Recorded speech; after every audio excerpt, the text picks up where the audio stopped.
Good morning to dear student. Welcome to AVM online classes. I am your sir Chetan Sharma. Today video for the class 6 subject science or NCERT chapter number 5. Name of this chapter is separation of substances. बच्चों इससे पहले हम लोगों ने sorting of substances पढ़ा था, यानी हम लोगों ने materials बोल दीजिए, substances बोल दीजिए, things बोल दीजिए, object बोल दीजिए, सब एक ही बात है ना। तो सब्सटेंसेस या मटेरियल्स को हम लोगों ने शॉर्टिंग किया था इससे पहले वाले चैप्टर के अंदर, है ना। तो वो भी वीडियो मेरे प्लेलिस्ट पर अवेलेबल है। किसी बच्चों को नहीं मिला है तो मेरे चैनल की प्लेलिस्ट पर जाकर वो सर्च कर सकता है। ठीक है बच्चों, इस वीडियो सेगमेंट में हम लोग क्या पढ़ेंगे? इस वीडियो सेगमेंट में हम लोग ये पढ़ेंगे कि जो सब्सटेंसेस होते हैं उनको सेपरेट क्यों किया जाता है, या उनको अपन लोग शॉर्टिंग क्यों कर रहे हैं, उनको अलग अलग क्यों कर रहे हैं। पहले तो हम लोगों ने ग्रुप में किया था, अब सेपरेशन सब्सटेंसेस का हो रहा है। इस चैप्टर को हम लोगों को अच्छे से समझना है। देखो बच्चों क्या होता है, पहले हम लोग इस चैप्टर को पढ़ें तो सबसे पहले हम लोग इन डेप्थ में जाते हैं। डेप्थ का मतलब ये हो गया कि पहले हम लोग जानते हैं कि सब्सटेंसेस क्या होते हैं। सब्सटेंसेस को देखो क्या हो गया, कॉपी पेन खोल देना, नोट्स बनाते रहना, ठीक है जी। तो सब्सटेंसेस को आप लोग मटेरियल भी बोला जा सकता है। क्या बोला जा सकता है? मटेरियल या फिर मैटर। सब्सटेंसेस को आप लोग मैटर बोल सकते हो। मटेरियल तो फिर भी एक स्पेसिफिक ग्रुप हो गया, मैटर कंसिडर करेंगे इसको, ठीक है ना। तो सब्सटेंस या मैटर दोनों एक ही बात है। आप लोग हिंदी में इसको पदार्थ भी बोल सकते हो। क्या बोल सकते हो? पदार्थ, वस्तु, है ना। तो क्या चीज हो गई? Those things which contain which have some mass, have some volume and also feel by our sense organ and cover a space। देखो ऐसी चीजें, those things which have some mass, जिसका कुछ ना कुछ मास होगा।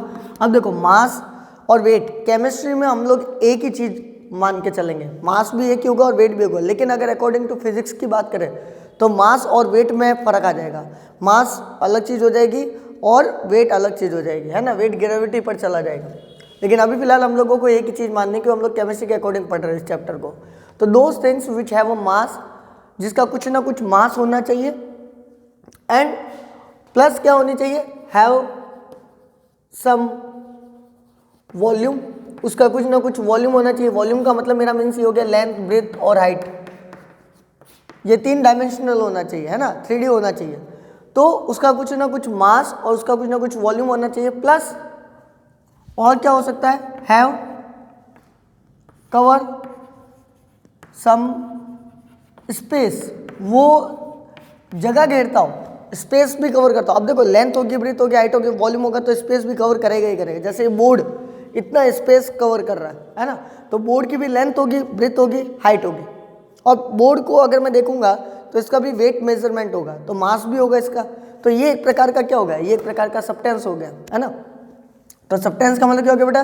Those things which have some mass, have some volume and cover some space, even we can feel over by sense organ.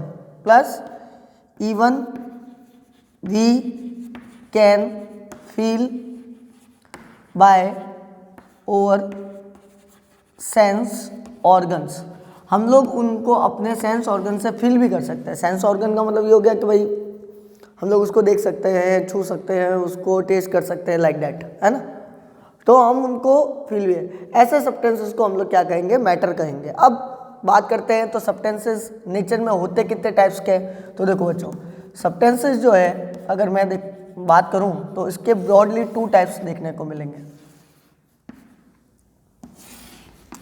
एक nature में ऐसे सब्सटेंसेस है जो कि प्योर फॉर्म में अवेलेबल होते हैं। आप जैसे जैसे हायर क्लास में जाओगे तो आपसे ये क्वेश्चन पूछा जाएगा एनसीईआरटी के अंदर कि क्या सब्सटेंसेस ऑलवेज नेचर में जो हमारे अराउंड अस है, हमारे आसपास में, वो प्योर फॉर्म में ही है या इम्प्योर फॉर्म में? तो आप लोगों को वहाँ पर इसका जवाब देना भी पड़ेगा। अभी फिलहाल आप लोग ये समझिए कि सब्सटेंसेस के टाइप्स या उसके कैटेगरीज कितनी होती है। तो सब्सटेंसेस की 2 कैटेगरीज होती है बच्चों। एक होती है प्योर फॉर्म में जो सब्सटेंसेस अवेलेबल रहेंगे, जिसको बोला जाएगा प्योर सब्सटेंसेस, और दूसरा होगा जो होगा इम्प्योर फॉर्म में। किस फॉर्म में होगा? इम्प्योर फॉर्म में, तो उसको बोला जाएगा इम्प्योर सब्सटेंसेस। अब प्योर और इम्प्योर में डिफरेंस क्या हो गया? देखो फर्क एक तो नाम से पता चल रहा है, ये तो प्योर है ना, शुद्ध है। इनको शुद्ध भी बोला जा सकता है, जो शुद्ध हो। और इम्प्योर का मतलब ये हो गया कि जो अशुद्ध हो, यानी इनमें कुछ ना कुछ गड़बड़ घोटाला है। गड़बड़ घोटाला का मतलब ये हो गया कुछ ना कुछ चीज़ें अनवांटेडली ऐड हो रखी है, इनमें कोई भी चीज़ अनवांटेडली ऐड नहीं है ना। इनमें सारे के सारे पार्टिकल एक जैसे है, इसमें पार्टिकल अलग अलग मिक्स हो गए, मिक्स में बना दिया आप लोगों ने और अनवांटेडली पार्टिकल इसमें डाल दिया, ये एक तरह का मिक्सचर बन गया। तो प्योर सब्सटेंसेस का मीन्स क्या हो गया पहले तो वो देखो, और इम्प्योर सब्सटेंसेस का मीन्स क्या होता है फिर आगे बढ़ेंगे हम लोग। पहले इसका मीनिंग जानते हैं। देखो प्योर सब्सटेंसेस का मतलब क्या हो गया बच्चों, those substances which made up by same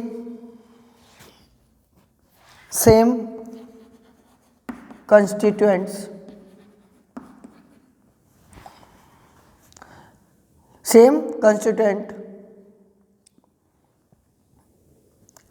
is known as pure substances. उनको हम लोग क्या बोलेंगे, प्योर सब्सटेंसेस बोलेंगे। क्यों बोलेंगे प्योर सब्सटेंसेस, क्योंकि वो एक ही टाइप के कंस्टिट्यूएंट के बने हुए हैं, एक ही टाइप के पार्टिकल के बने हुए हैं, इसीलिए हम उसको प्योर सब्सटेंसेस बोलेंगे।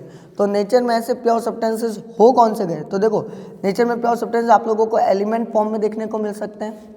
एलिमेंट यानी कि मेटल, नॉन मेटल, ये सब एलिमेंट जो भी होंगे वो सारे किस पे होंगे, प्योर होंगे। क्यों, क्योंकि वो एक ही एटम के और एक ही मॉलिक्यूल के बने हुए होंगे। या आप लोगों को एग्जाम्पल के तौर पर कंपाउंड भी प्योर फॉर्म में होता है, कंपाउंड भी प्योर सब्सटेंसेस में। जैसे एलिमेंट के तौर पर आयरन हो गया, निकल हो गया, कॉपर हो गया, है ना, गोल्ड हो गया, ये सब एलिमेंट में हो गए। एलिमेंट सारे क्या होते हैं, प्योर सब्सटेंसेस में आते हैं। क्यों, अगर मैं लोहा ले लूँगा तो लोहे को तोड़ूंगा तो लोहे का चूरा ही बनेगा, है ना। अगर मैं कॉपर ले लूँगा तो और पूरा कॉपर लेगा और कॉपर को मैं तोड़ने की कोशिश करूँगा तो पूरा कॉपर ही आएगा। तो ये क्या हो गया, प्योर हो गया, क्योंकि अगर उसको तोड़ेंगे भी तो भी कॉपर ही बनना है। अब जैसे ये चौक है, इस चौक को अगर मैं तोड़ने की कोशिश करूँगा तो वापस चौक की तो बनेगी, है ना। तो वो क्या हो जाएंगे, प्योर फॉर्म में हो जाएंगे। तो ये कंपाउंड है, चौक क्या एक तरह का कंपाउंड है, ये कैल्शियम कार्बोनेट का बना होता है। तो चौक क्या हो गया, कंपाउंड हो गया। अब आप लोगों को समझ में आ गया। तो यहाँ पर देखो सोडियम क्लोराइड है, जैसे नमक है, एक नमक का पार्टिकल पड़ा है, नमक का आपके पास में टुकड़ा पड़ा है, उसको तोड़ोगे तो भी टेस्ट वो का वही देगा, बड़ा टुकड़ा है तो भी वो का वही टेस्ट देगा। तो NaCl यानी कि सोडियम क्लोराइड, नमक, जिसको आप लोग क्या बोल सकते हो, सोडियम, इसका ये केमिकल नेम है सोडियम क्लोराइड, और ऑर्डिनरी लैंग्वेज में या जनरल लैंग्वेज में इसको क्या बोलते हैं, कॉमन सॉल्ट। तो कॉमन सॉल्ट हो गया। और ये जो मैंने बताया आप लोगों को कैल्शियम कार्बोनेट,